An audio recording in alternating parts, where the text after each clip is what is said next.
এ দেখেন এই যে কাতলা মাছ, মাংসর মতো দাগা একদম।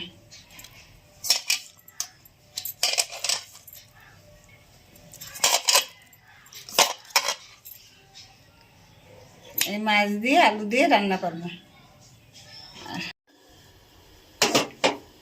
এই যে মাছ ভাজবো, গ্যাস ধরাচ্ছি। মাছের জন্য এই যে জিরে ধনে ভেজে আমি কাগজে মুড়ে রেখে দিয়েছি। আদা বাটা, জিরে বাটা আর এই পাকা লঙ্কা বেটে নিয়েছি কাঁচা লঙ্কার থেকে। তেল দিচ্ছি কড়াইতে, কড়াই গরম হয়ে গেছে। এবার আমি মাছ দিয়ে দিচ্ছি, তেল গরম হয়ে গেছে।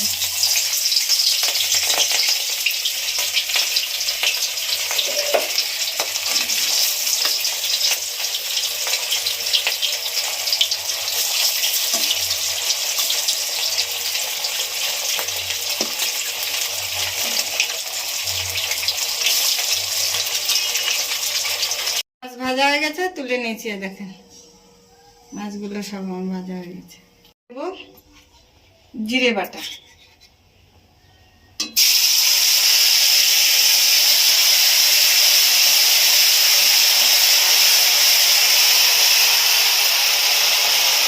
দেবো আদা বাটা,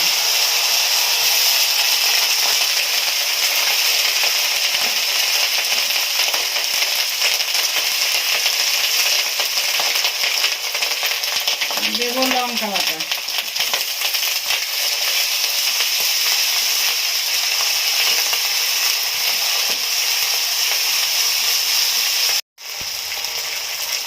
দেব লবণ,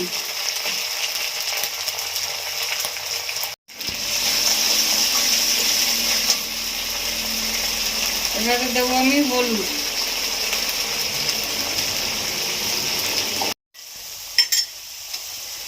মশলা কষানো গেছে, যে আলু ভাপিয়ে রেখেছিলাম, ভাপানো আলুগুলো দিয়ে দিচ্ছি।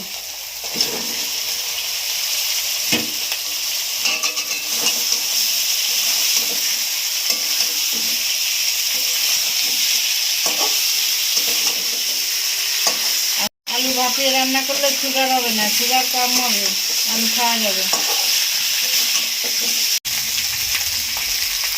দিয়ে দেবো জল,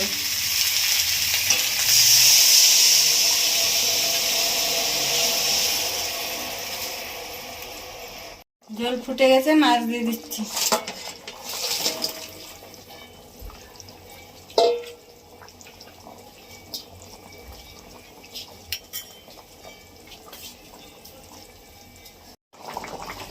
দেব ধনে জিরের গুঁড়ো, এবার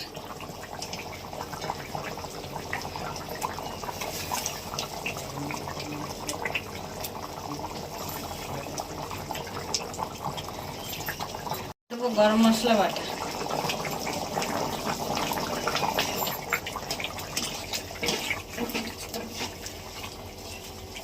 হয়ে গেছে, নামিয়ে দেবো।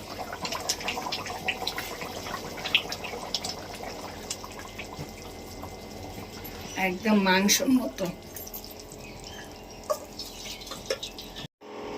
এইভাবে আলু ভাপিয়ে কাতলা মাছ রান্না করে খেয়ে জানাবেন কেমন হলো।